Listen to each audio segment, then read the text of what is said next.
remains the lifeblood of the local economy. On this one-on-one with the winter tourist season in view, we examine whether this critical sector is in a position to turn its most difficult corner yet. And a very good evening to you. My special guest is the chairman of the Barbados Hotel and Tourism Association, Mr. Geoffrey Roach. Thank you so much for joining us. Good evening, and thank you for having me. You're most welcome. Now, I want to start by you telling me in your own words. I want you to describe for me the last 19 months for the tourism sector. Oh, wow. Well, it's been turbulent. We all know tourism is the mainstay of our economy. So tourism contributes approximately 40% of the GDP. And in March, when we had our first case of COVID, we plummeted from, because we're coming out of our cruise and tourism season, and we plummeted from, fairly high occupancies and good visitorship through cruise vessels to 40 hotels, occupancies that were in the single digits. Cruise went belly up. I mean, there were no cruise ships coming. With that, of course, that quite a few persons in the industry would have been laid off, but not just in the accommodation sector, but it rippled across the entire tourism industry. So when we look at our membership, which cuts across tour operators, destination management companies, car rentals, restaurants, that impact was felt by just about every operator, and not just in the BHTA's membership, but across any player within tourism. With our car rentals, for example, we have members who, just to keep their operations afloat, had to sell off their fleets. Well, not the full fleets, of course, but had to sell some of the assets. And the impact of that certainly is going to be felt going forward. So it's been a very rough period. Truth is that we're starting to see some green shoots, so we're very happy for that. I want to go back to a few Sundays ago. The BHTA issued a press statement saying that it's time to make vaccinations mandatory for all employees in the hospitality sector, which is deemed high risk. Now, since that statement, Prime Minister Mia Motley would have announced that government is moving towards the establishment of safe zones, which will target healthcare workers and those in the tourism and education sectors in the first instance. How does your membership feel about this move? Well, the membership, from the response we've had so far, are excited by the safe zone concept. Of course, the issue for us is seeing what the guidance notes speak to and understanding how it is going to work. The position that we took on mandatory vaccines was as a result of meeting with the members and having a discussion many months ago about how the membership wanted to go on this issue. Because we certainly felt that knowing our industry and a number of factors. First of all, when you look at the industry, we have a lot of persons who work in close proximity to each other. So let's take a kitchen, for example. You're working in a kitchen, you can't stand 6 feet apart, right? People are moving around, trying to get breakfast, lunch, dinner, etc., prepared to get out to the guests, right? So it's virtually impossible in some settings to adhere strictly to all the protocol requirements. The other thing is that we also have a large number of visitors who are coming from source markets where the vaccination rate is a lot higher than it is in Barbados. And we have had a number of persons inquiring about the vaccination rate in the properties as well as in Barbados, right? So for us, we've certainly felt that the route to go for tourism was to have mandatory vaccination. We respect the position that the government has taken, but we still believe that we have to seek every opportunity to increase the vaccination rate within the industry. We have had a number of situations arise as well. I talked about the kitchens earlier. We have one member whose entire kitchen was closed because one of their staff tested positive for COVID. And as a result, everybody had to come off the line and quarantine until they had test results back. So that's really disrupted the operation for a little while. In terms of the response to that call, though, for mandatory vaccinations, what has been the feedback been like? Well, feedback from the membership has been strong. I believe that in the members' teams themselves, there's still some resistance to the mandatory vaccine. What I would say is that I think across our membership at large, There's been a lot of education and awareness undertaken by the by the teams. So we've had members who brought in doctors, medical professionals, psychologists, etc., to talk to the staff, right, to help build their awareness of the vaccine and what it can do for you potentially. Some members have reported very good responses to that, some not so good. So I think across the membership at large, there's still a drive on to get the vaccination rates up. We can do some more education, yes, but the truth is that at this stage, there's been so much education undertaken that I believe that those persons who are on the fence, who wanted to have some concerns addressed, by now have had those addressed and have stepped forward to take the vaccine. You've also made the call in by you, I mean the BHTA, for vaccination passports. What will happen there? Because you're looking at having fully vaccinated persons being able to move freely around restaurants, bars, etc. Yes. So our view is that, to get people or to get persons to move, you can use a carrot or you can use a stick. We don't believe in using stick, right? But certainly if you use a carrot, then there's a potential that more persons will respond to the carrot approach. That's an incentive. So when we think about it, there are certain discretionary services that I don't have to engage in on a daily basis. I mean, I need to go to the supermarket because I need to eat. I need to go to my doctor. But do I need to go to the gym or to a restaurant or the cinema? I don't have to, right? But recognizing that people want to get out and engage in these activities, right? Then certainly we think that by all means we should consider vaccine passports for certain discretionary services. Explain for me how would it work. So I approach the various establishments, the particular establishment, and I show my vaccination certificates on my phone or the actual card. Do you have anything to verify that? We don't have, but we believe that this is a national program, right? And definitely has to be technology driven, That's the way of the world now. I know that there is some discussion among some persons locally to move in that direction, right? But it would be remiss of me to say what they've shared with me because it's not public knowledge yet.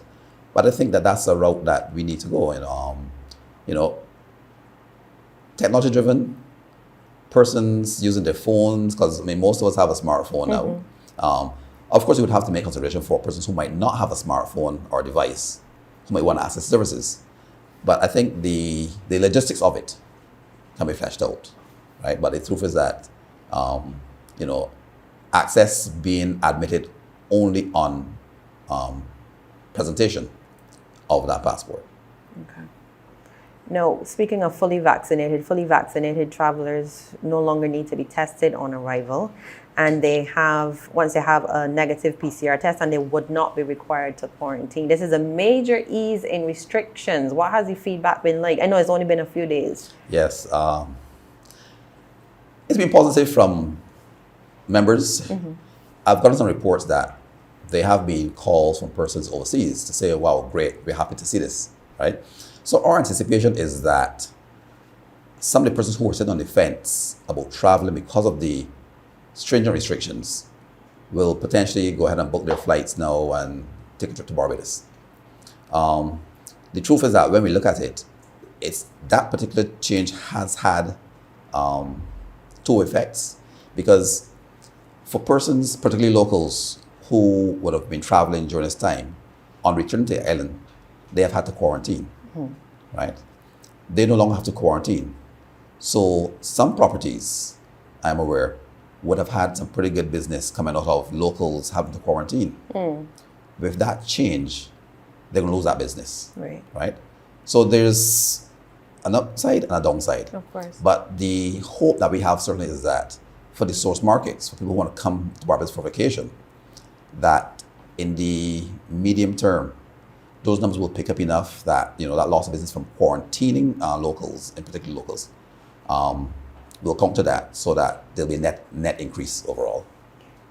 Going back to your press statement, you were reporting that there's been an increase in cancellations as a result of what some consider to be the island's low vaccination rate.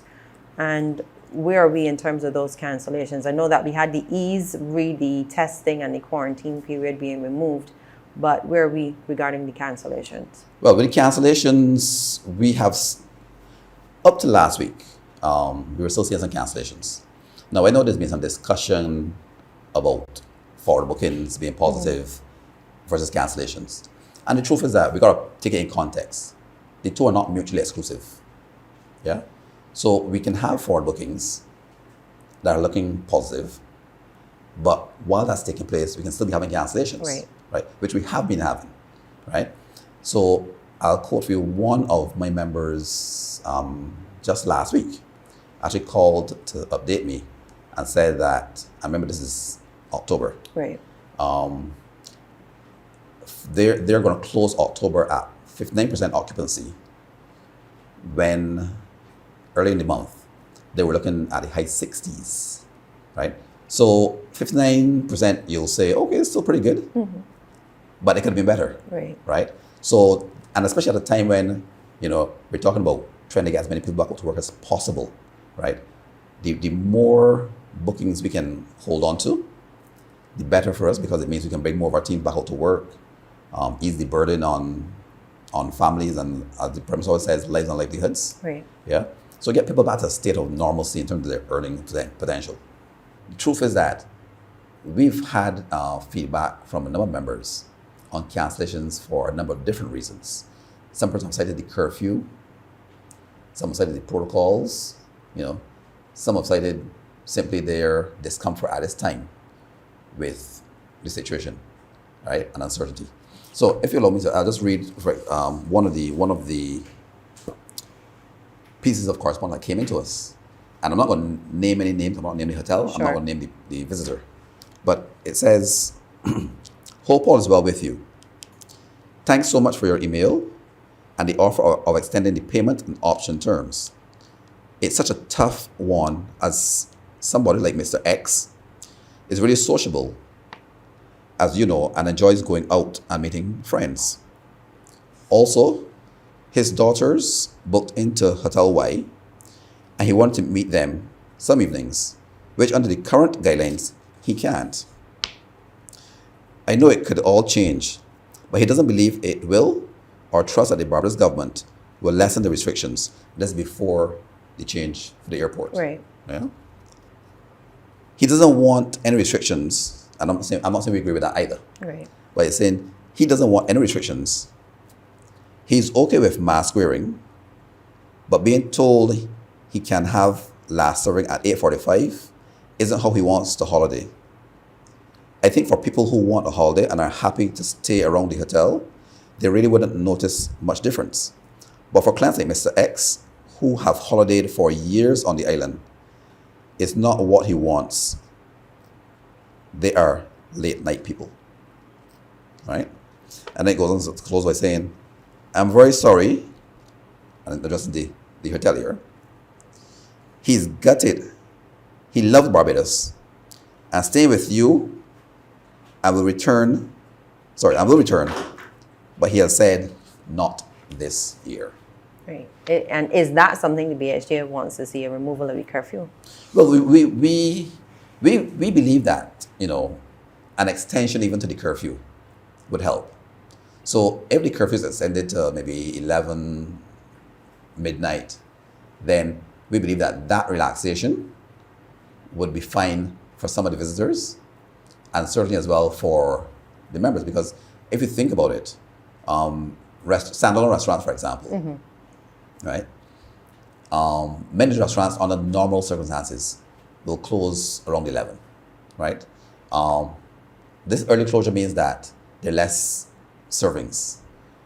In addition to which, following the protocol requirements, there has to be more spacing between the tables, etc. So when you layer all of that on top of each other, it severely impacts the economic viability for some of those businesses. If I may reference your statement again, the BHTA pointed out that a number of cruise lines have cancelled calls to Barbados. Is this disappointing given the fact that Barbados was very kind to many cruise lines when other islands were turning them away?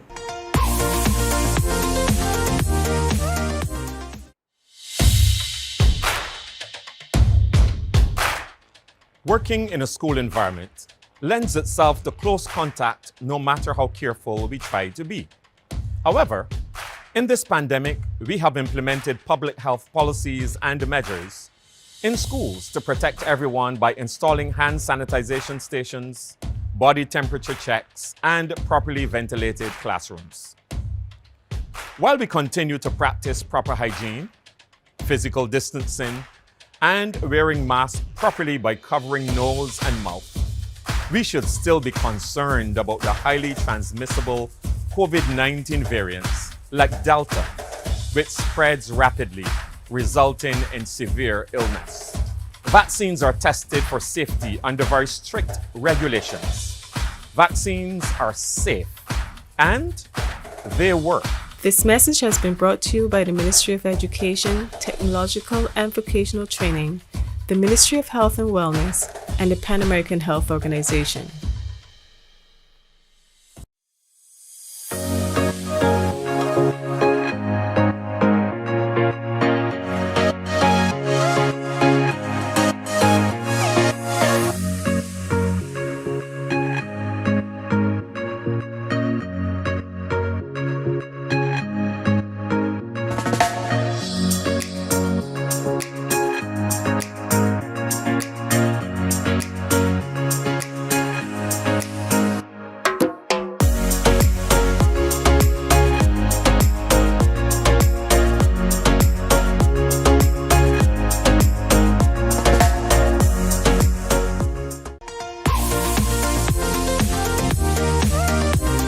If I may reference your statement again, the BHTA pointed out that a number of cruise lines have cancelled calls to Barbados. Is this disappointing given the fact that Barbados was very kind to many cruise lines when other islands were turning them away?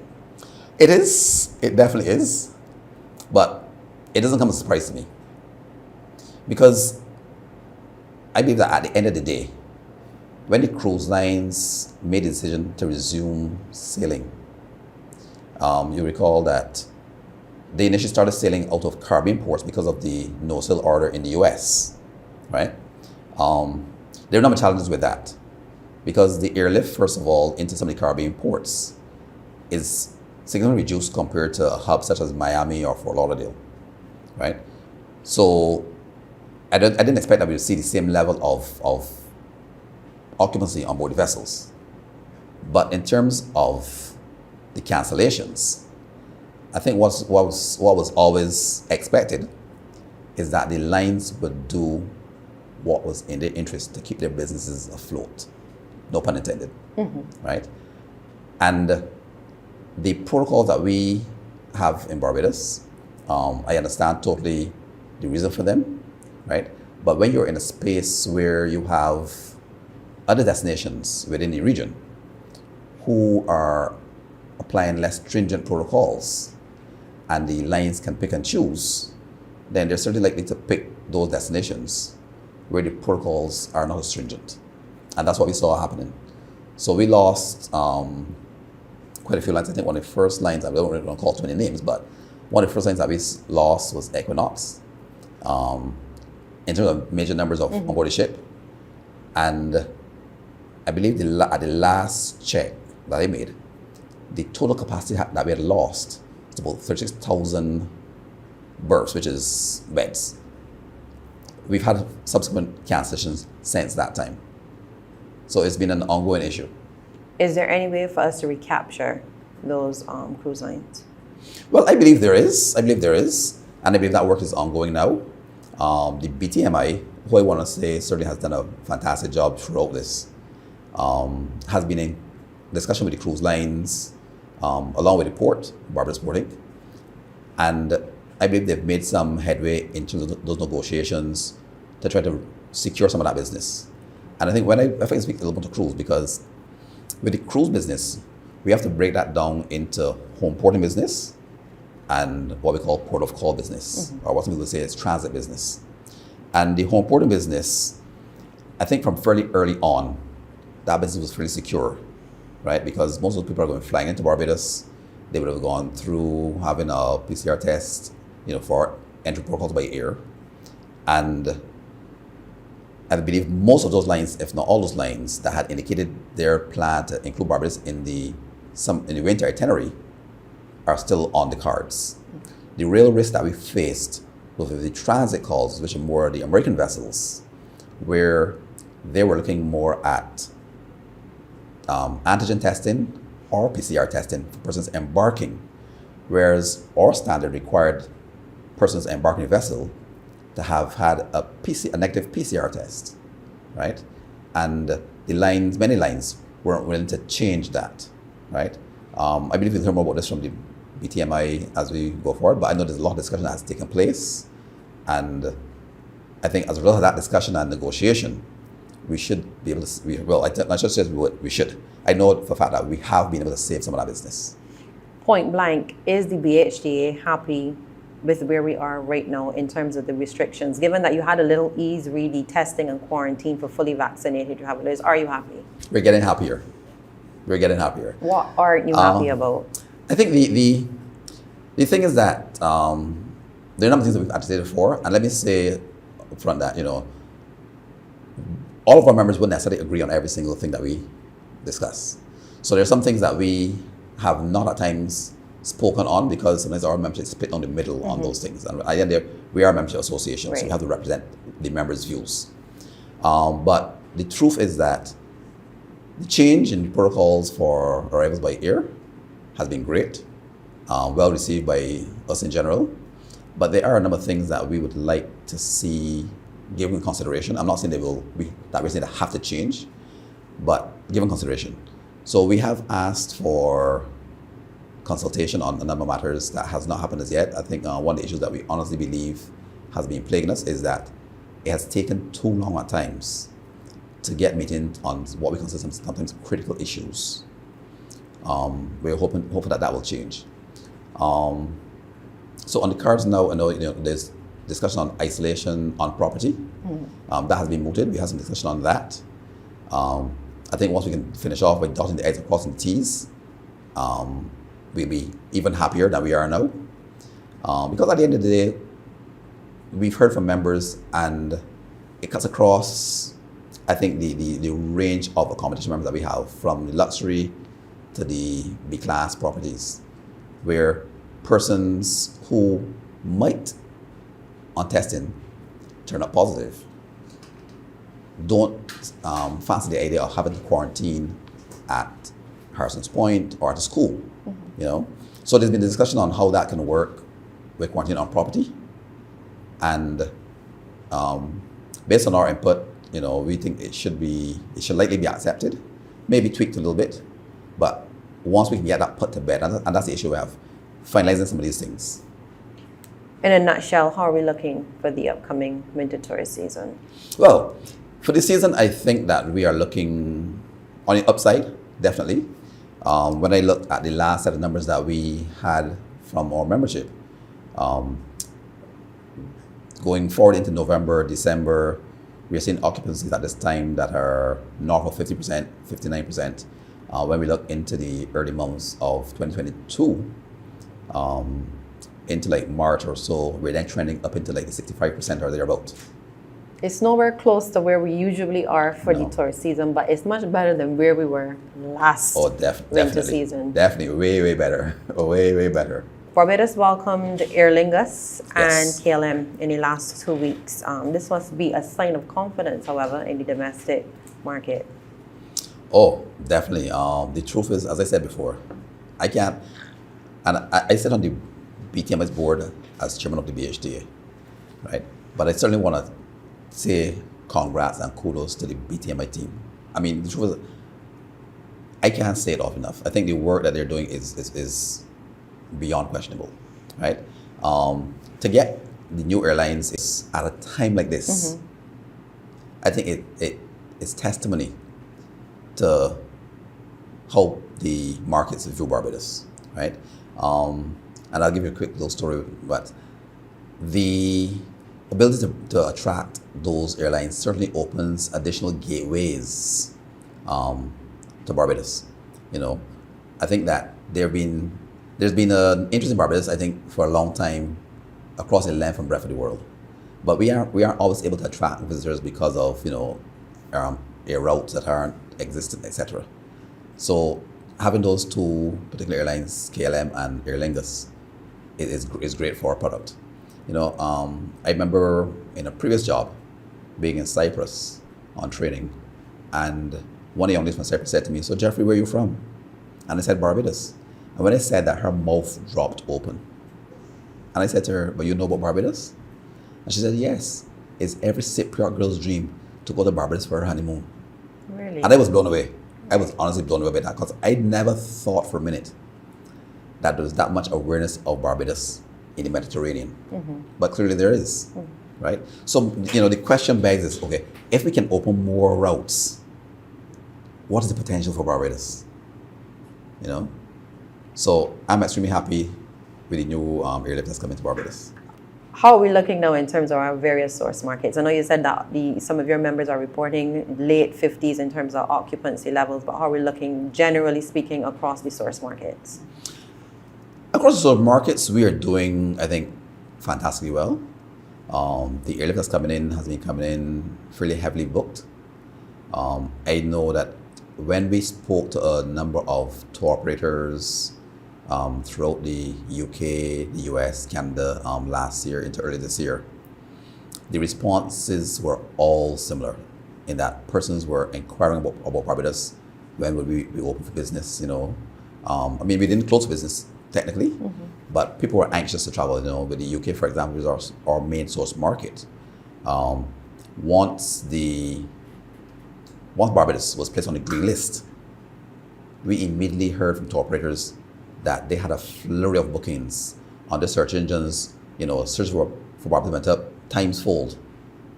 So we know that there's that demand out there. We believe that even if there's additional airlift from our traditional markets, that potentially we can fill it. And I'm glad that you mentioned the whole Cyprus comparison, because Barbados is considered by many to be a very mature destination. How are we stacking up against our competitors? Well, the truth is that I think it's important to know what we're selling. Yeah. Mature doesn't mean that people don't want to be around you. I think people fall in love with Barbados. And when we look at our repeat clientele, it's testament to that.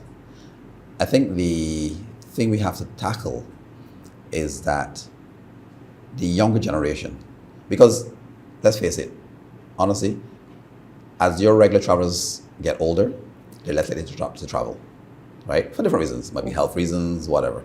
I've heard of 1 or 2 situations where persons who would typically come to Barbados have at this time, because of what we're facing, said they don't want to travel during COVID, right? That's understandable. But as we come out of this and move forward, right, I think as a destination, we need to look at what do we do to attract that younger demographic. So what are they looking for? Are we offering it? There are a lot of things that I think we have in Barbados that have potential that we have not necessarily developed in the way that we should.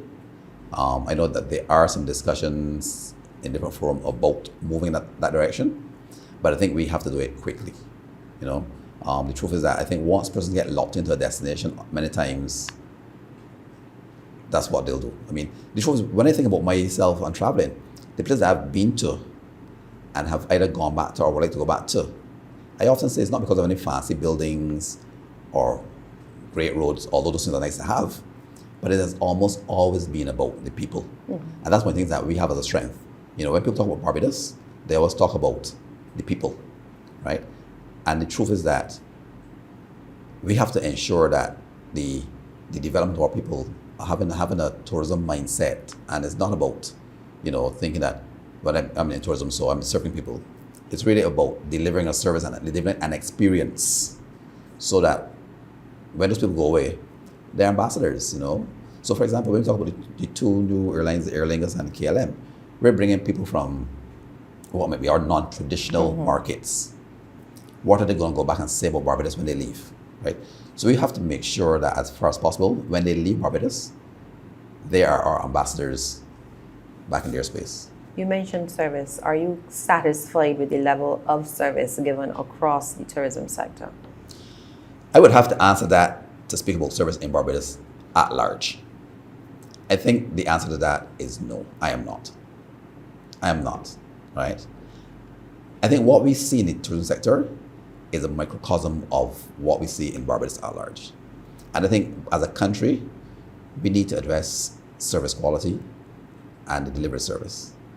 I know the NTI has initiated some programs, and we actually had one person who reached out to us, and we, punted that program to the NTI.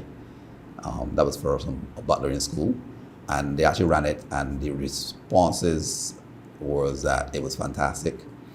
But by and large, I think we need to get our service standards up a few notches. I'm not saying it's horrible, but can we be better? Definitely.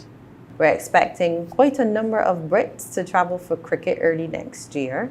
How do we prepare as a destination for an influx of visitors like that?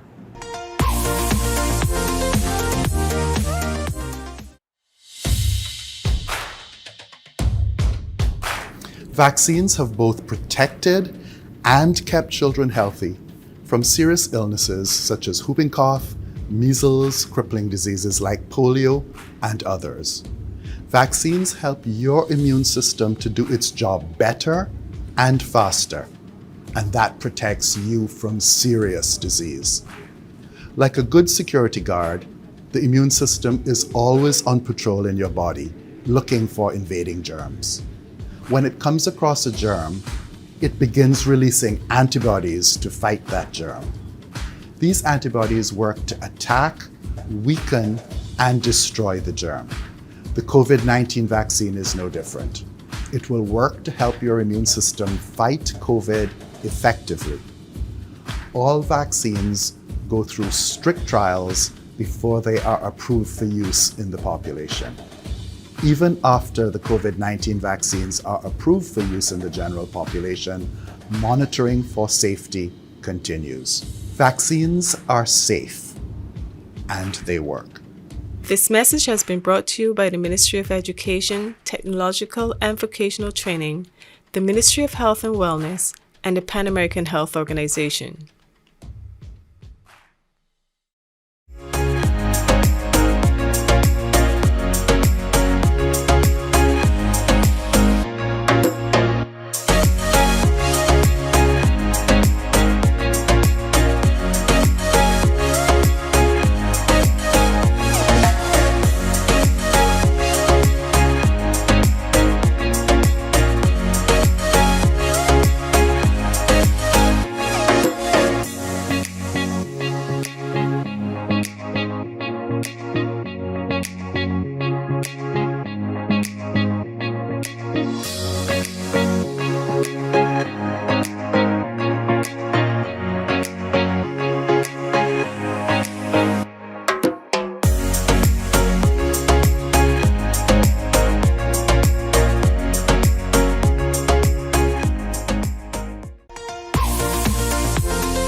We're expecting quite a number of Brits to travel for cricket early next year.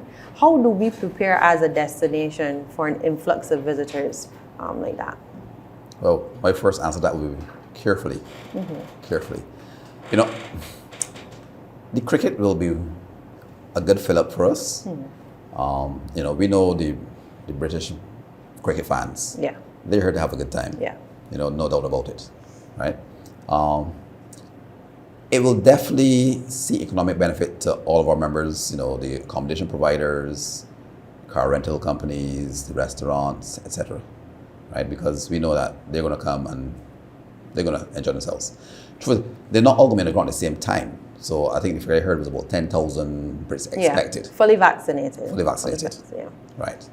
But 10,000 Brits will not be on the ground all at the same time, but it's still a huge number, Right. right?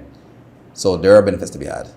The truth is that those benefits are going to go way beyond BHTA membership, but to players across Barbados. So one of the groups that I know will benefit as well, because if you think about it, at the time when the cricket is being held, we are still in the tour season. Right. So even with occupancies expected to be in the region of 65 or thereabout, even if it's a bit higher, it would certainly mean that there might not be enough beds in our member properties to accommodate this number of persons, right? So the Airbnbs, the sharing economy, they will certainly stand to benefit as well. The truth is that some persons don't like to admit it, but they're here to stay. They're not going anywhere, right? That sector is an established sector that is going to be around for a long, long time. We've actually had discussions with them as well on how we can collaborate, because at the end of the day, recognizing that persons who come into Barbados, whether they're staying at one of our members' properties or they're staying at the Airbnb, they are visitors to Barbados. And the visit experience is important, regardless of where you're staying, right? So we've had collaborations with BHTA, which is the governing body, right? And we'll probably have some more discussions with them, but they will benefit as well, right? I think what is going to be very important is ensuring that the protocols are adhered to for both locals who want to go to the matches, as well as for the Brits who are here. When we spoke earlier about getting the vaccination rate up, I certainly believe that having cricket in Barbados could be one of those carrots to help get the vaccination rates up. Because there are a lot of people who, from my time going to cricket, people go to cricket and have a grand old time. If you are going to go to cricket, and I'm not saying this is the case, but every requirement is that you have to be fully vaccinated, then, and I believe they did say that that's a requirement. Yes. Right? So those persons who are not vaccinated at this point, who want to enjoy the games at Kensington, would have to take the steps to get vaccinated. But what it says that they have to think as well, because remember, you're only considered fully vaccinated 2 weeks after the second dose of the two-dose regime. So, Now, I want to look at something that Bajans have been enjoying, the staycation rates. Yes. Obviously, we did not have many visitors over the last 19 months. So Barbadians were taking advantage of the offers from the hotels and restaurants. However, locals believe that it's only in a situation like this that they're really able to enjoy the island's tourism product. How do you respond? Well, it's regrettable that, that's the view, because staycation has been in play in Barbados for many, many, many years. A lot of our properties offer staycation year after year. I think what tends to happen, though, is that you'll find that during the winter season, when we have an influx of visitors, there's less focus on staycation. Not that we don't offer it, but there's less focus on it because that's when you have, a lot of business coming in. In the summer months, there are a number of properties that will push the staycation more, right? Because that's when you have the availability. I think what has happened is that because of where we were, right? A lot of Barbadians became a lot more aware of staycation programs that were being run by hotels. I have friends who would normally travel during summer, and the truth is that, we are fairly well traveled. So we will leave Barbados and we'll go to Canada and the US and England and everywhere, right? But oftentimes we don't think about taking a vacation at home, right? So I think that because a lot of persons could not travel, but still wanted that break, right? Persons then opted to take a staycation, and word spread, so persons would then, convey to other friends that, hey, I did staycation at X property and, had a good experience. And there was a groundswell. So more and more locals, I think, end up taking vacations in Barbados away from their homes. And the place to do that is at a member property. And what has been the feedback from your member properties? Well, it's been tremendous. It's been tremendous. I know some properties that during the period of last year would have indicated that their occupancies were quite good. And in large measure, because remember, we fell to occupancies of 9%, and they're about maybe a little bit higher in some cases. If we rely on visitors from our source markets only, right? But because we had an influx of staycation business, some properties actually had occupancies north of 50%, 60%, right? So it's great. But it's also good because I think what we need to do in the island is to get persons to understand the tourism product more. And being exposed to it is a big part of that, right? So I'm happy that during the unfortunate circumstance that we faced, that a lot more locals could actually come out and enjoy the properties, right? As the BHTA, we've actually embarked on a program. We commenced it about 3 months ago, starting with a webinar, but we're running a webinar series. And then we're also running a number of radio ads. I should say radio ads, but radio spots, right? Half-hour spots on a number of radio stations. Just to talk about the industry and field questions from callers, about what's going on in the industry, help clarify things for them. We have our next webinar is actually going to be on the 18th of November. And that webinar, we're going to be speaking about tourism development and whether it's sustainable or not. Because the truth is, we need to put these topics on the table for Barbadians so that people start to understand what's going on, how the industry works, how far-reaching the industry is in terms of its impact. There's a concept called the tourism tree, which looks at, if you think about the tree, it has the roots, it has the trunk, it has the branches. And with the tourism tree, you look at the roots, and the roots represent, let's say, the traffic from the UK, from Canada, etc. And these are the things that feed the tourism product. And then, the trunk, you talk about things like research and marketing, etc. And then the branches speak to where the economic benefits are had. And if you took, let's say, accommodation might be the main branch or one of the main branches of the tree. But then from that branch, you will have things like maintenance services, food and beverage, right? There's so many other things that rely on tourism that we don't traditionally think about as relying on tourism. When you look at tourism tree in its detail, it cuts across many, many, many, many services and products in Barbados. Do you think that tourists appreciate the experience of a rum shop a lot more? Because I know that the BTMI, for instance, they were pushing that whole country feel to get out and enjoy Barbados and the culture of its people. I think they do. I think they definitely do. I think one of the things that visitors are looking for, they're looking for authentic experiences. They're looking for the real Barbados. You want to feel part of the community. So while they might take a vacation and they might be happy to sit in a restaurant and, eat a fancy meal, it's a different experience to go to a rum shop and sit down and have a rum and coke and eat a cutter, and engage with the local community, right? And people love that. People love that. So I think the rum shop experience, along with many other things, are things that we need to develop a whole lot more as part of the tourism product. And what are we doing to make ourselves more attractive? Well,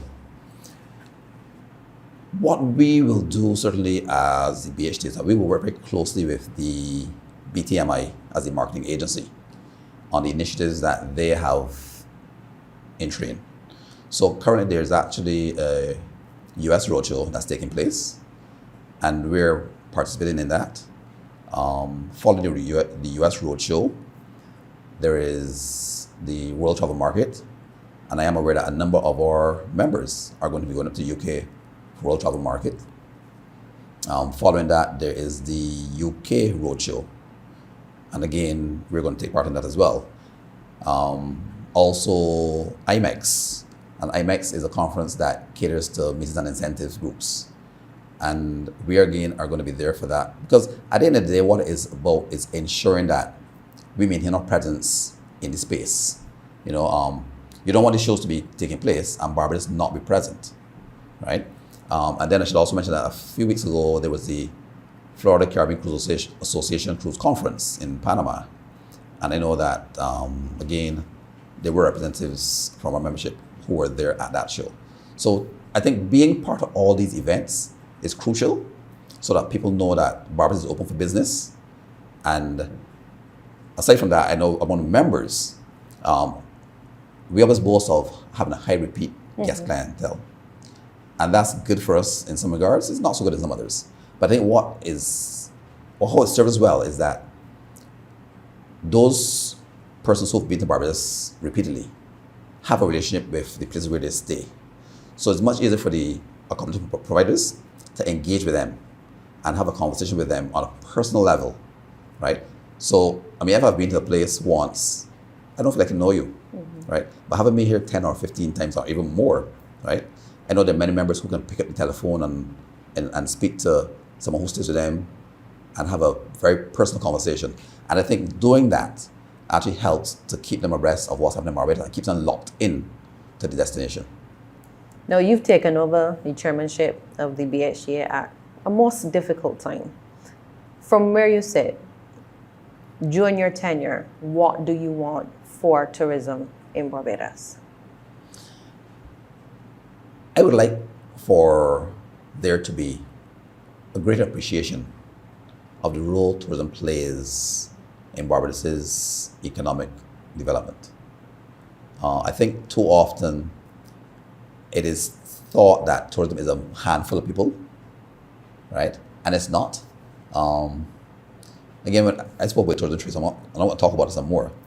But the program that we're running now, the awareness programs, was one of the things that I wanted to do from day one. Of course, coming in COVID, we didn't get up and running at the same time. But my hope is that will bear some fruit, because we need to have a sustainable tourism industry.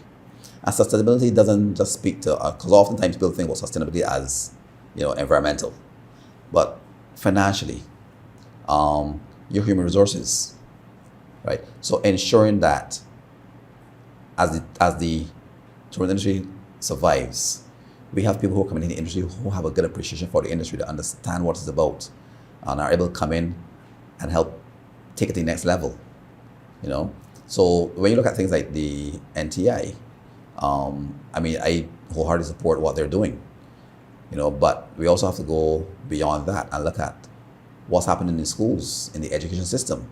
Are we preparing our young people to make a meaningful contribution to develop the industry as we move forward? Mr. Roach, thank you so much for talking to us. I really appreciate it. Thank you for having me. It's been a pleasure. You're most welcome. That is Mr. Geoffrey Roach, the chairman of the Barbados Hotel and Tourism Association. I am Lisa Lord, and this was One on One. Do have yourself a wonderful evening.